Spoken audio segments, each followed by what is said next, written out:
Hey, welcome back. This is a new video. I'm going to be making a set of saddlebags. I'm going to be working for the first time on video in my new leather shop, which is the upstairs of the horse barn that I just finished. It's not quite done yet, but the upstairs is in working order. The downstairs is still being turned into shops. And here you see my selection of Phantom Rider boots. I love these boots. Some of them are much more worn out than others. And here is my beautiful shop that I'm so proud to be able to work inside of. And this is a piece of 10-ounce chestnut, English bridal. Chestnut is the color. This is from Weaver Leather. And here I am working on, if you've seen my recent few videos from the summer, this table that I made a few months ago. And then in the background you'll see the chest of drawers there on the right. Now this leather has some good spots and some bad spots. I'm just showing you up close. And this shop also is dust free, which is really nice. This piece of leather was in my old shop, so there's a little bit of sawdust on it. I start by deciding what shape I'm going to make. And I just grabbed a piece of scrap craft paper and I just begin to sketch out a concept. And I'm making saddlebags, and this is my memory impression of what a saddlebag shape is. Of course I did Google it, but this was really the impression that I had in my mind. And I'm just getting a vibe for the shape and the size. And I'm just using paper right now, but you'll notice how I always fold it in half so I can get a symmetrical down the center shape. Just like making a paper heart when we were little kids. And now this is the shape I'm happy with. I'm just really honestly thinking it through. And now I'm going to just rough cut chunks out of this 10-ounce leather. Some people would razor blade those shapes out. I just know there's an easier way, and I want, oh, there's Junior scurrying around in the background, and I want nice clean cuts that are all the same. Sometimes when you cut with a razor blade it almost looks like it's hacked at or whittled, especially with this deep leather, this thick leather. So I give it a light spray glue with M77 from 3M. And the spray glue is really just a mist. It keeps them from sliding on each other. And some people in a million years would never think to put spray glue on the finished side of leather. But it rubs off, especially if I was going to wax it later, it would rub off. And that's what you see me doing there with my hand quickly. I rubbed it and it gets all the little pills off. And now with my dividers made by Ben Snur. It was a birthday gift to me from a few years ago. And I'm doing the dividers there. I'm separating what's going to become the punch holes, and you'll notice I'm marking from the edge of each side, so if there's a discrepancy it ends up in the middle on the bottom. It will be easier to hide as opposed to starting from one side and going all the way up to the other side and then ending up with an odd shape. And I got lucky enough to have pretty good spacing down at the bottom, but I never take my chances. I always start at the very edge and work my way down to the middle. Same thing on the opposite side. I obviously have to make two of these, so I'm doing one and then the other and then one and then the other. And now I'm cutting the sides. I'm going to make the sides 3 inches wide. I'm using my cutting mat all the time to make sure I'm making straight parallel cuts. I'm using those lines on the cutting mat. And now to get the spacing of the holes on the side, which I don't know how to do mathematically, so I just do it practically, I make this pink foam insulation base for me to work against. It's just a quick bandsaw cutout with the same paper pattern, and I lay my sides against it, and I make it just a little smaller so the sides go underneath the front, and with my marking tool I'm laying out the spacing, and now I'm punching out those holes, and I have that piece of tape on there to mark the center. And now here I'm pretty good, not perfect, but I'm pretty good. And now I'm selecting a piece of leather that's going to become the back of each one of the sides. And so I didn't use up a lot of the leftover leather. I decided to make it from two sides, two pieces with a stitch down the middle. And you'll see ultimately for it to fit on the vest, I needed to space it further apart. So I put a little spacer in the middle, which will become clear later on. And just like I did before, I trust the bandsaw more than I trust my razor skills on this 10-ounce thick leather. So again, I just did light spray glue between the two pieces, and now here they are. And I'm making the holes 3 more holes longer on both sides than the front panel, so that the sides come up at an angle to the back, and it'll become clear what I'm talking about in a few minutes. So these holes I just randomly punch. There's nothing to match them to just yet, but when I do the sides, I'm going to have to mark them, and you'll see how I do the sides, how I mark them in a minute, just so that the holes as close as possible match up. And I'm doing the same thing where I'm coming down from my marking down to the middle. And here you see what I was just talking about. I have the leather laid out, and this is the positioning of this side, and I mark so I know that the pieces that I've marked are all going to stay together. And with the Sharpie, I'm able to put a dot basically where each one of the holes is going to be punched. Use the spacer so that it's all parallel from the edge. And I'm punching all the holes with my Josh Fick mallet. Thank you, Josh. I got that mallet from Josh Fick at Maker Camp. And if you haven't been to Maker Camp yet, you're missing out. Again, just punching holes for the side. And I left it long. Here you could clearly see how the front panel, which is on the right side of the strip, versus the back panel, which is on the left side of the strip. The back panel is going to have a longer set of holes so that the front bevels up to the back. And now the lace, I thought I had enough, but I didn't. So I had to make lace, and I had to find the brown that worked nicely with the few pieces I had already done. I talked about it on my Patreon. And so now here I am. And a lot of people were curious during Patreon and during Instagram, does this hurt my hands? It doesn't. This is a lot easier than doing a saddle stitch with a set of needles. With these big holes, all I have to do is cut a nice taper in the end of the lace, and I'm able to just do it. The hardest part was remembering what goes over what, where to start and where to stop, and which hole goes over what hole, which hole goes through first, so that my lapping is consistent, so that my X's, so for instance the same angle is always under the opposite angle when you go 1 to 1 to 1. But I also realized that no one's going to be able to tell if I made a mistake in the middle of it. But also just by doing it the same over and over, I get a rhythm. You begin to start to do it automatically, and you're not stopping and thinking, which is kind of annoying because you stop to think, you're like, oh, which hole do I have to go in now? But once you develop a pattern, like when it's in this direction, I always go over. And there you can see up close. I'm very proud of this. I was a little nervous, not sure exactly how this was going to land. And I came up with a technique to hide the end of each stretch of thread. I'm going to discuss that in a couple seconds in the moment. So I do both back panels before I start doing one of the front panels. And so the front panel, I just jumped in there and said, let me see what happens. I didn't really have a plan. I just laced this up like a set of sneakers. And then this is the end of my stitch. I don't tie it into a knot. I just let it go long. And then the next piece of leather just goes right through the next set of holes.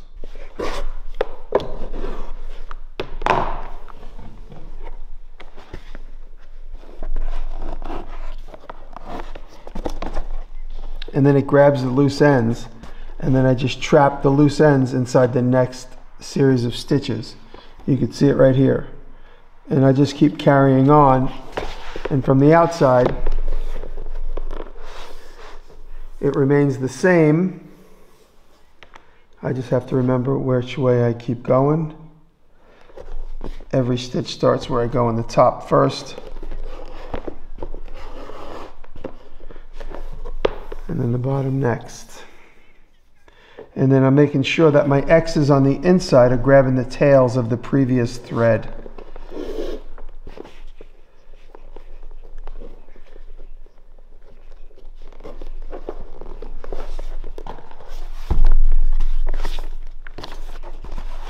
And here you could see side there.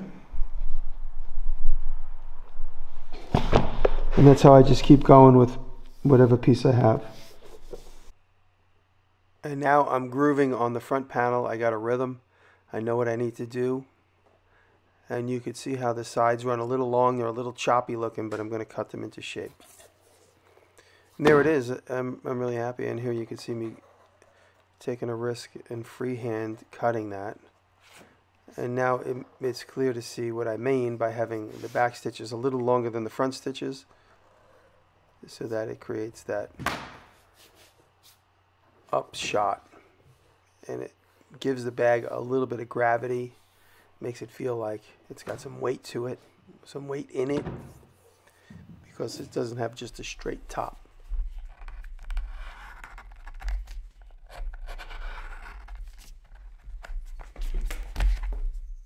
I'm using my Weaver Skiver chisel, Skiver knife, and it's really nice when it just moves through that thick leather just like that.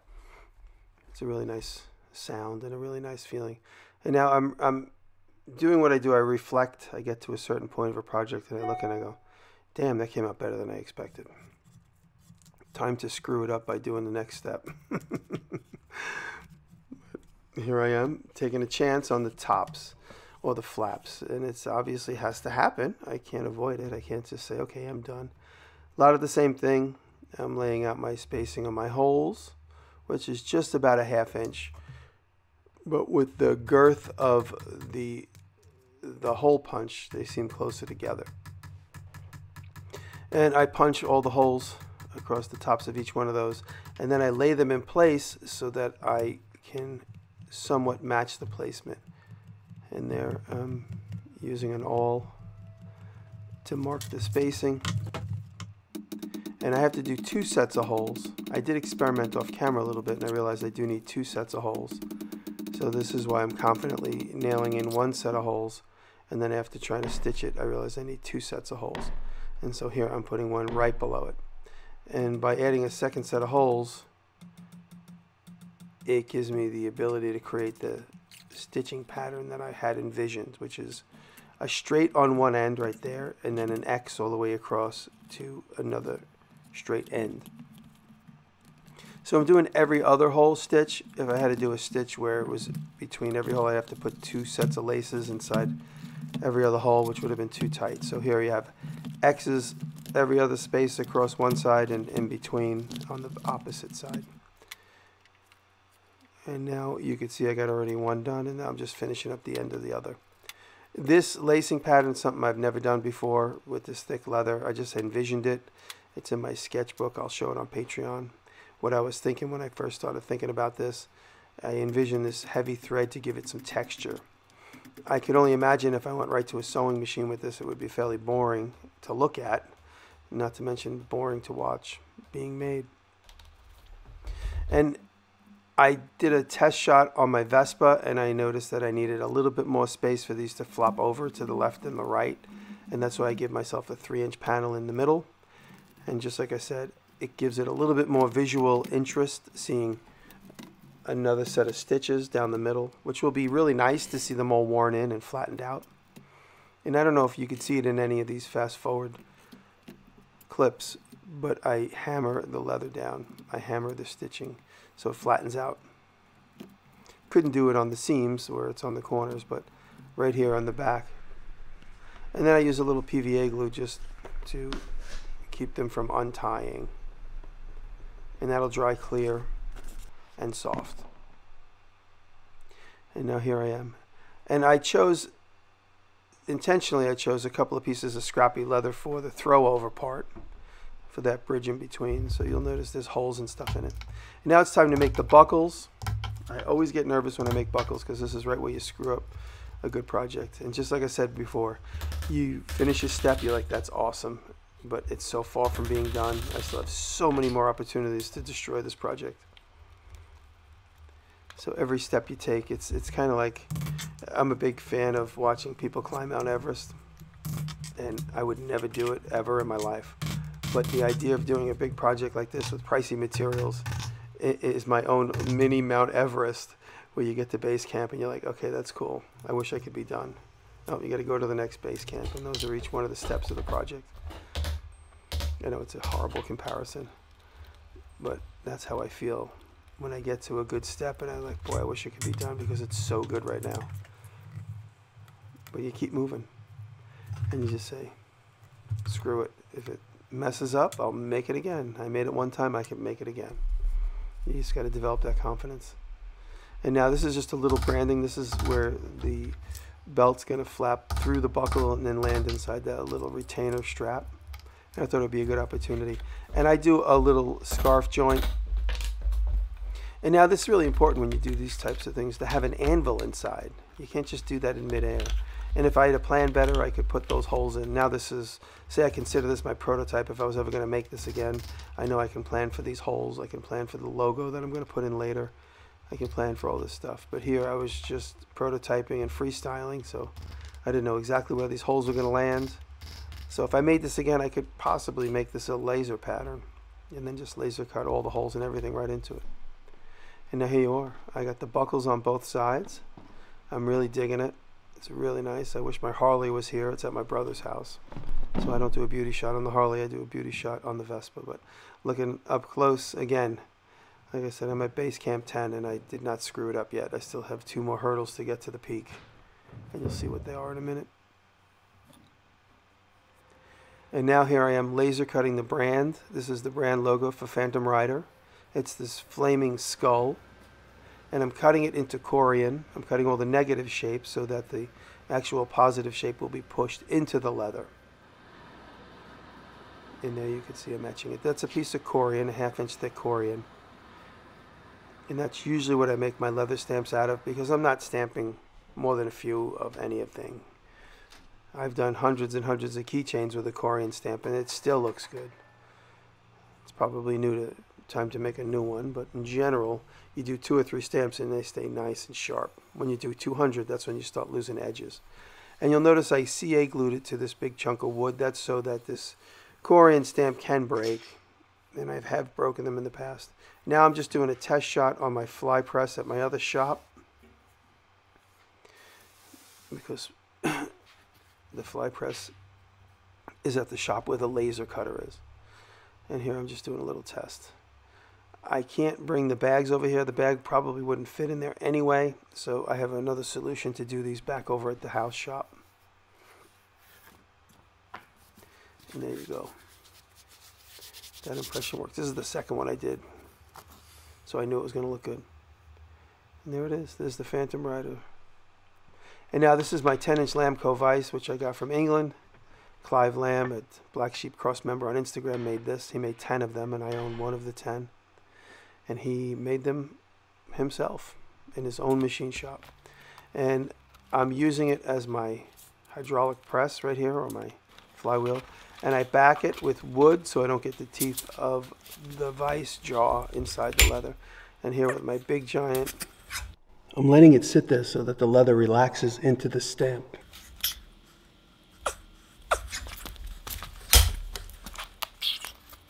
Yeah, look at that. That's nice. I interrupted myself there. And I got a nice impression on both flaps. And I'm very happy with it. Subtle branding. I didn't want to go crazy with the branding. I also didn't want to laser etch it in.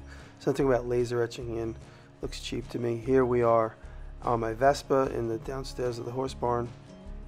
You can see some old projects in the background. That's my boat. So this feels comfortable on the Vespa. If I was running around New York City with this like I used to. And now for some beauty shots. I'm back up in the shop just playing around. I'm using the Pocket 3, which works amazingly well. If you haven't gotten one and you're thinking about it, it's got good up-close focus, as you can see. You can see some of the branding. Big thank you to Phantom Rider Boots and Double H Boots for letting me play in my shop. And thank you very much. You can follow me on Patreon for behind the scenes. I always show moment by moment when I have ups and downs with any given project. Thank you very much for hanging out. I really appreciate you guys.